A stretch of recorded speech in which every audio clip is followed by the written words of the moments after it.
Aw. I'm going to announce this now that I really did want to go after the bride's dad. That's a tough act to follow, so bear with me. I'm going to read it off my phone here. I haven't given a speech since I was in grad school, and I wrote this one. You ought to remember it then. At least part of this was written when I was drunk, so I haven't proofread it. It's going to be really good, though. I promise you that. So I want to thank everyone for coming. It's been an amazing day. I know we've all been really excited for this day to come. I didn't think it was going to come, but it's actually here right now. So I'm really happy for this, too. For those of you who don't know, my name is Ryan. I'm the young brother of the groom. And I know what you're thinking. For those that don't know me, how the hell did Ryan get all the good genes? He is better looking, funnier, smarter, and I also hear from numerous sources he's better looking. And I'm going to get to that. And actually, my next sentence on this line is, thankful I did not get those ears.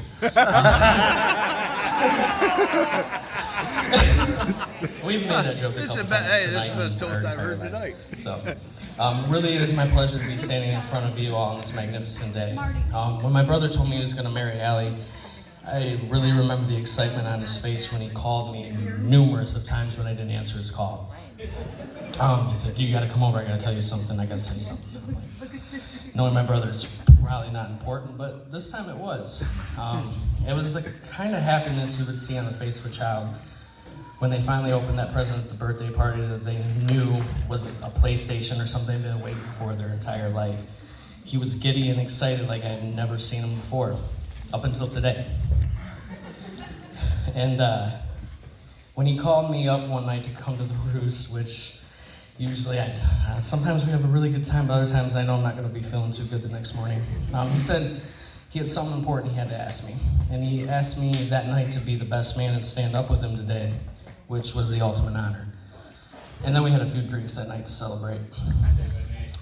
And literally since that day, I've been racking my brain trying to think of nice things to say about my brother.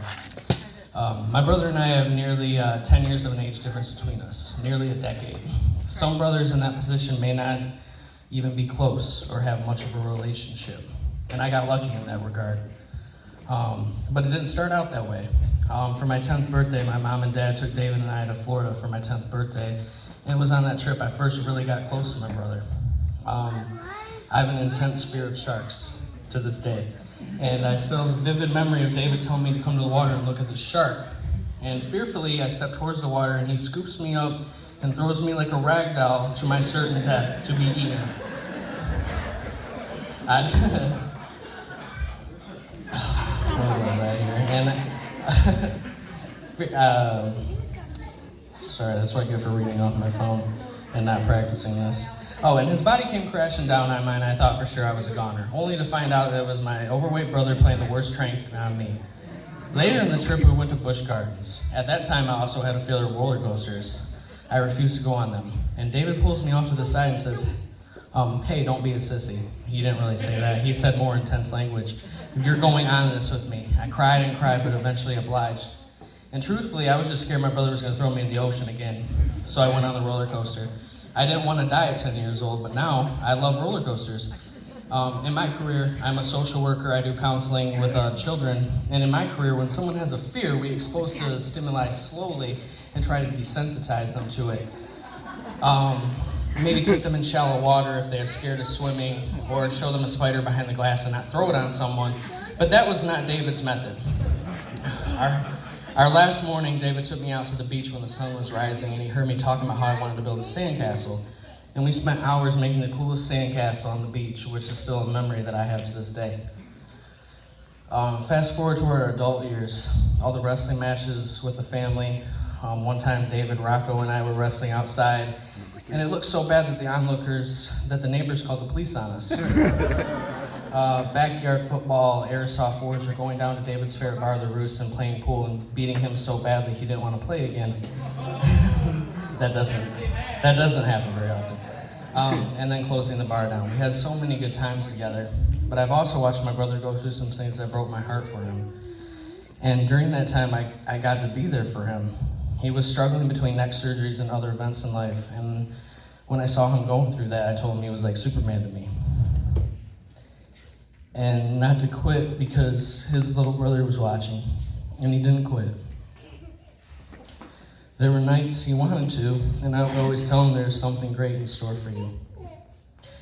Allie and Mackenzie, that's when you come into play. I've never seen my brother so happy, and I think we can all agree in this room that you have truly saved his life. And you are the best thing that ever happened to him. I love watching your relationship grow. I can't express the joy I feel when I hear Mackenzie call my brother Dad, or the joy I feel when she calls me Uncle Ryan, and how excited she is. You have been through so much together, an event that no couple should have to face, but you did that together, and you'll continue to do so. Allie, it's too late to run now. I did try to talk you out of it. Thank you for being my extra sister and teaching me how to wobble when drunk at the Roost. It's a good video. It's on Facebook if you want to check it out. And being the best Christmas shopping partner I could ask for. And also letting my brother be Mackenzie's extra dad. I think the best kind of love is one that puts the soul at ease and is home to you, and you both do that for each other. They say no one in life has your back like your brother. Even when mine gets on my nerves and makes stupid choices or shoots me point blank in the hand with an airsoft gun. I love you. And I wanted to take a second and thank everyone for coming out. I know Evelyn Rose and Ron, Grandma David, Grandma and Grandpa Creech, Grandma McCollum are here today with you guys, and it's been a pleasure to be your best man and be up here with you.